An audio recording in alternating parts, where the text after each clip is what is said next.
Shalom everybody and welcome back for insights in the Parsha of the week, Parshat Chayei Sarah.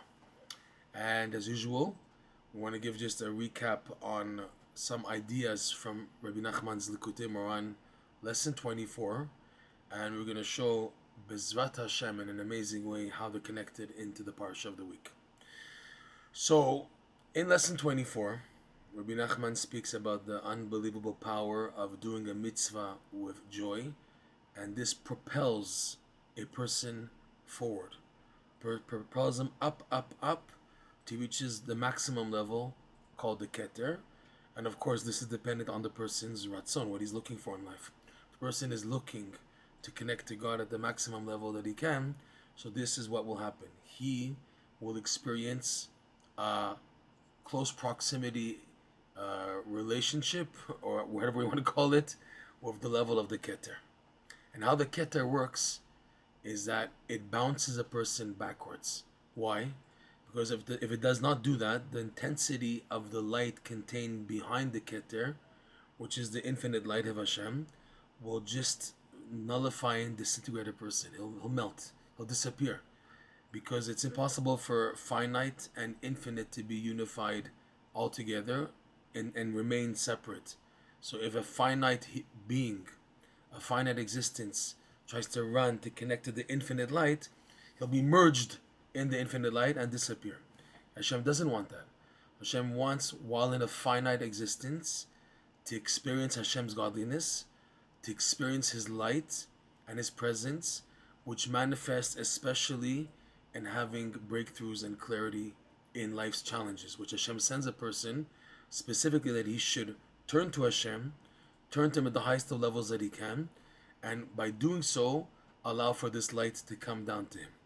But for this light to come in a vessel that a person can manage and take with him, the Keter pushes a person back.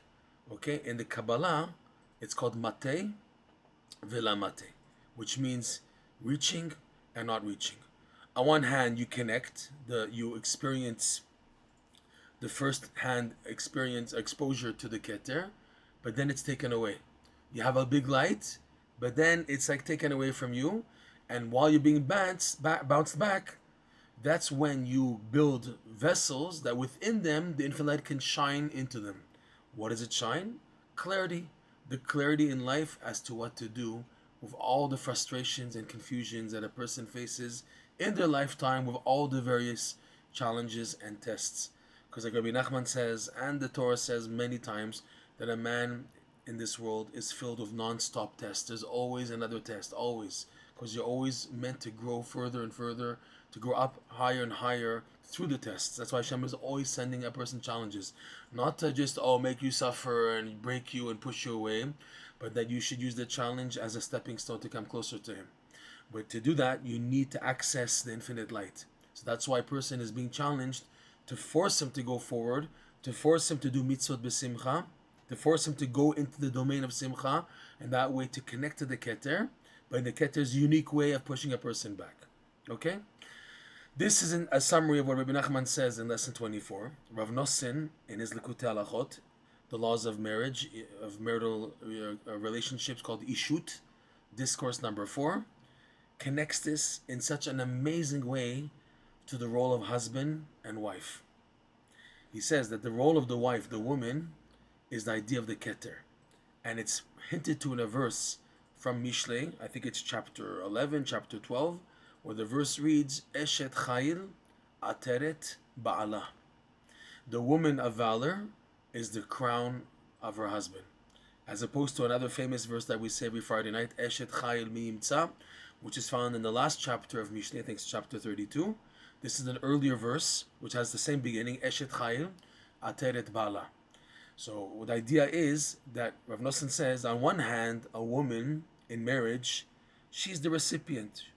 The man marries a woman of a ketubah, and in the ketubah, he has all these marital obligations. I will sustain you and nourish you and give you shelter, even if I have to take the shirt off of my back. So the man is giving obligation to sustain her, and the ketubah is what gives her that connection to the husband. So she's a receiver. He's the giver, he's the receiver. And when in that scenario, you get the impression that the husband is on a higher status than the wife, because he's the giver. He has what to give, and then he gives it over. So it's like a masculine attitude. So Rav Nosson writes, although normally the husband is on a higher level than the wife, and it's true, but in one sense, he writes, the woman has a higher soul root than the husband.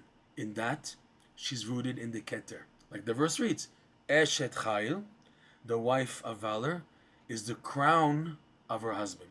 Atara and Keter are synonymous words. Ateret Ba'alah, the crown of her husband. Rav Nosson takes it quite literally. She's rooted in the Keter, which means what? And this may sound funny, but this is the whole scenario of why a man has many setbacks and obstacles in doing what he wants to do, mainly from his wife. That she doesn't let him to do what he'd like to do, and it's for his benefit. It's because she's there to enable the husband to have a proper balance. Since she's the Keter, and the role of the Keter is to put on the brakes when someone is running to go high, and try to connect to the infinite light, which on a practical level also when a person has high aspirations and he has ambitions and he's driving, even if it's a business deal to proceed of a business venture or a family setting or purchasing a house or doing things in life where the man has a lot of ambition and has aspirations and it might be too much for him to handle. So a woman has a type of spiritual antennas connected to the Keter, and she's there to put the brakes on the family, especially on the husband. That's the idea of the Keter. Because the Keter is there not to, oh, you're just causing me problems, what is this? No. The Keter is there to put the brakes on the man so that he doesn't overdo it.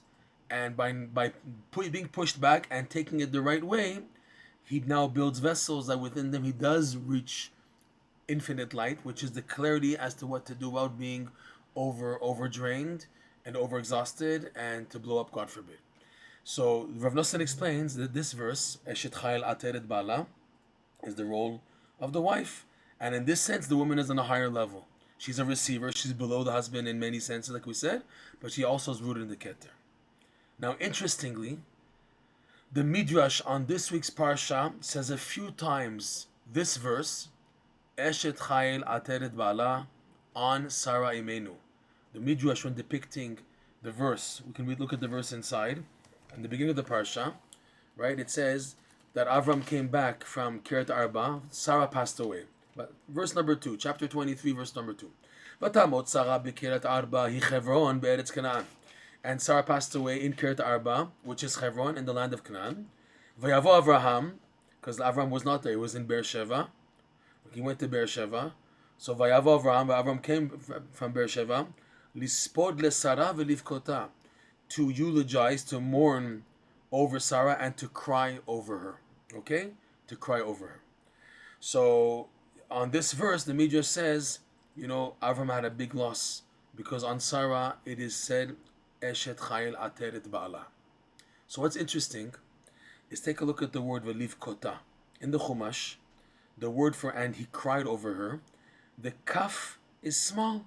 Take a look, ve'livkota. Look in your Chumash, and you'll see that the kaf in the middle, the exact middle, there's 1, 2, 3, 4, 5, 6 letters. The fourth letter of this word, kaf, is small.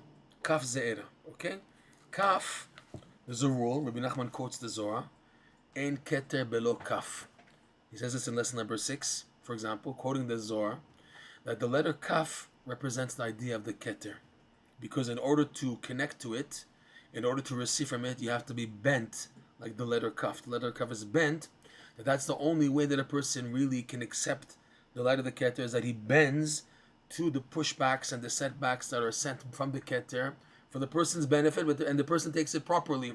That's how he receives from the Keter. So the kaf here is small. Why is it small? Okay, and on Sarah we know the verse, the Midrash says that she's the crown of her husband. We see, by the way, before we go on, that the Torah does make mention of Sarah being on a higher level than Avraham Avinu in certain senses. In last week's Parsha, when Sarah told Avraham Avinu about Ishmael, Garesh et ha'amazot ve'et bena, kick out Hagar and her son Ishmael, kick her out. And Avram was hurt to hear that that his son went off the path to evil ways, Ishmael, and he didn't want to kick him out because Avraham Avinu is the way of Chesed. So Hashem told Avraham Avinu, Shema bekola, listen to the voice of Sarah, and Rashi says to her divine inspiration, Ruach HaKodesh. From here we learn that she was on a higher level of Ruach HaKodesh than Avraham Avinu. Okay, she was higher in divine spirit, meaning in certain realms, certain domains, Hashem is telling Avraham Avinu, this area you have to listen to her. But normally, the Midrash praises Sarah. The Gemara praises Sarah, that Sarah was such a dedicated wife.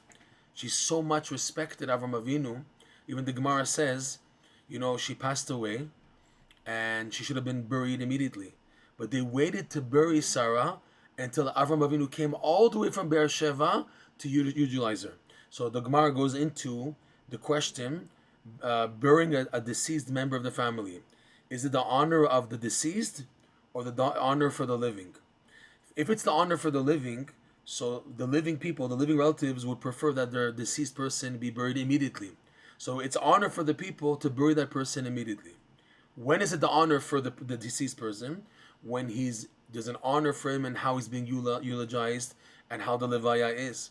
So the Gemara concludes that for Sarah, seeing how much she respected her husband Avraham Avinu, she would have preferred to wait to be buried, which is a disgrace to the family technically, that the met is munach is placed outside like this and not being buried is a disgrace. She preferred that disgrace and instead have her husband, to wait for her husband to come to be a part of the eulogy and the levaya and the ceremony of the burial ceremony. Okay, so we see that Sarah was tremendously dedicated, devoted to Avraham Avinu. The Midrash goes into this a lot in Midrash Tanchuma, on the Parshah, etc. But there's certain areas that she knew a bit better, and Hashem tells Avraham Avinu, you have to bend to her, because she's rooted in the Keter, Eshet Chayil Ateret Ba'alah. Okay?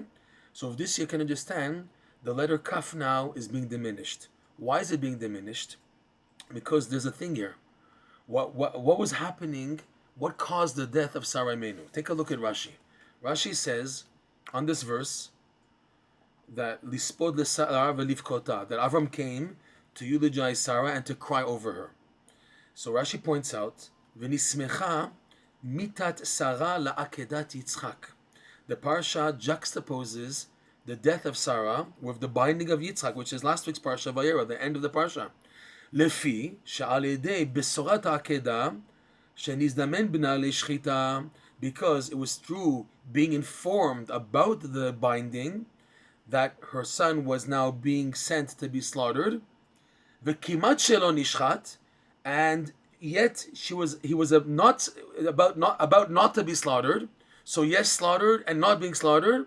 From hearing this, from this combination of yes being slaughtered, that her son was being sent to being slaughtered, and the Midrash says in many places she was happy about it, that her son is going to be offered for Kiddush Hashem. She was happy about that.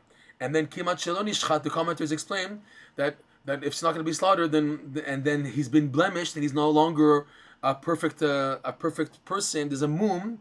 So what's going to be with him? Parcha nishmata mimena umeta. So her soul departed and she passed away. The Baal HaTurim points out, why is the kaf small?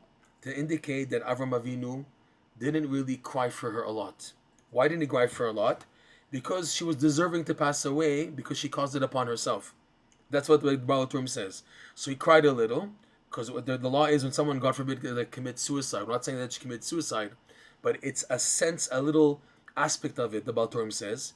But when someone can commit suicide, we don't mourn that person a lot, because what they did was terrible. They weren't supposed to commit suicide. People think, there's no other option, only suicide. No, there's another option, but you're stubborn in whatever you're going through, and you don't fall through.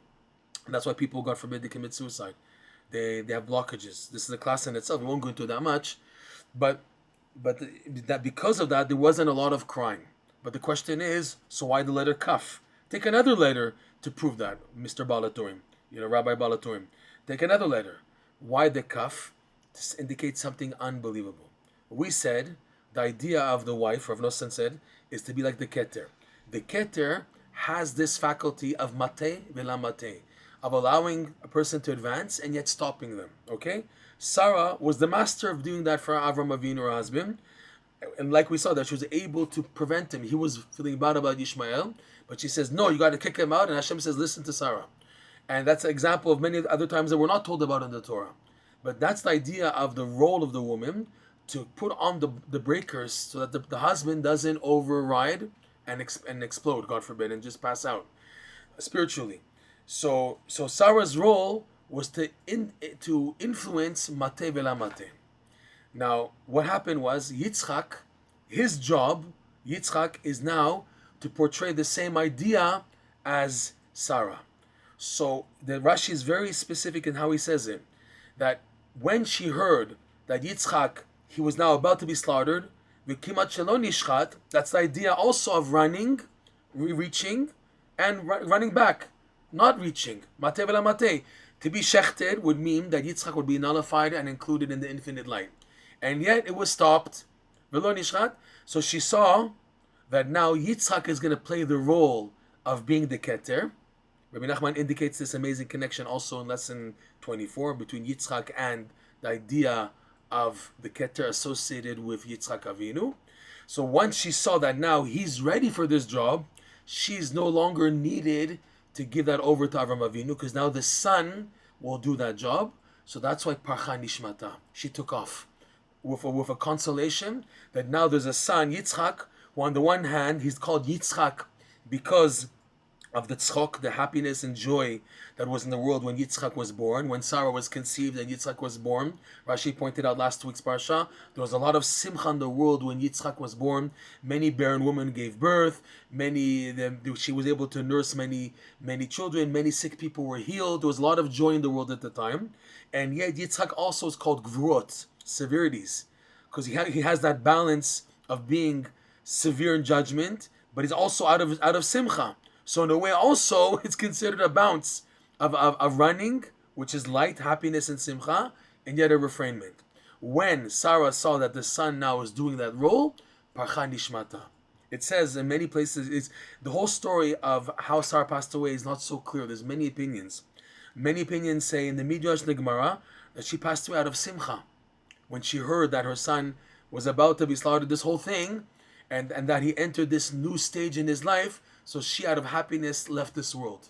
And that's why Avraham Avinu didn't cry that much. It wasn't necessary, because there was something positive happening now, that now, by her leaving her role of being Eshet Chayil Ateret Ba'alah, the crown of her husband, leaving room for Yitzchak, so there was not such a necessity to cry that much. And that's why it seems the letter Kaf, which indicates the Keter, is small in Avraham Avinu's crying, because it wasn't really crying. It was crying and a consolation. There's no need to cry because something good is about to happen, which is what? The development of Yitzchak to become Yitzchak Avinu. It says, it's amazing, that Yitzchak Avinu, even though he wasn't slaughtered, still there's a Midrash or Zohar that says this, that Yitzchak Avinu was taken up to heaven because his ratzon, his will to be slaughtered was so strong, it was considered as if, even like Rashi points out, that Avraham Avinu, when he slaughtered the seh, that was stuck, the horns were stuck in the branches, and he offered him instead of Yitzchak. So if you see in last week's Parsha and Rashi, Avraham Avinu said, after every stage of slaughtering and preparing the animal, he said, Yirat son, this should be as if it was done on my son Yitzchak. As if this was done, as if he was hufshat, he was skinned, as if now he was cut up and offered on the altar. All this as if. It shows that Yitzchak's ratzon, his will to do this, was so powerful. The Zohar says he actually went up for a time. And what's the proof that we know that he was up there? Is that when, in Parshat Toldot, when Yitzchak Avinu's eyes were blinded, and Rivka dressed up Yaakov Avinu with the garments of that were from Nimrod, the special garments that made him furry and hairy. So when Yitzchak kissed and smelled the fragrance of Yaakov, he said, behold, the smell of my son is like the smell of a field that was blessed by Hashem. And Rashi says like the field of apples, but from the Garden of Eden, like a smell from Gan Eden. The question is, how does Yitzchak Avinu know what the smell of Gan Eden is? So the Zohar says, because he was actually up there for a time after the Akedah, because of his ratzon to do it, so they actually let him go up and come back down That's how we had an experience of this knowing what the smell of Gan Eden is. But the point is that Yitzchak now fulfilled the job of being like an Eshet Chayil Ateret Ba'alah, the idea of being the crown. He's now a crown. We won't go so much into this, but the Zohar says that Yitzchak had a feminine neshama, which fits into the idea of Eshet Chayil, that he was a woman of valor, but he had a neshama of a feminine neshama, even though he was a man. Okay, but so that fits in on the idea of the verse of Eshet Chayil Ateret Ba'alah, even on Yitzchak Avinu. So what comes out of all this is many points.